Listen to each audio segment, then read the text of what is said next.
загородный дом, где нет возможности, допустим, установить настоящий дровяной камин, или, может быть, кто-то давно хотел обновить себе в кабинете интерьер. Вот, прекрасно будет в кабинете переговоров, в кабинете директора, прекрасно будет смотреться данный очаг.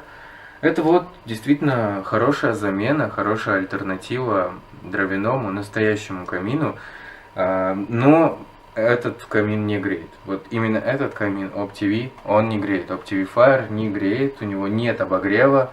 Вот, в остальных же каминах у нас есть обогрев 2 киловатта. Вот, именно в этом нет обогрева. В этом у него вот по функциям у него просто вот самое реалистичное пламя, которое есть на данный момент вообще в принципе на рынке. Вот, с искрами, с звуком потрескивания дров.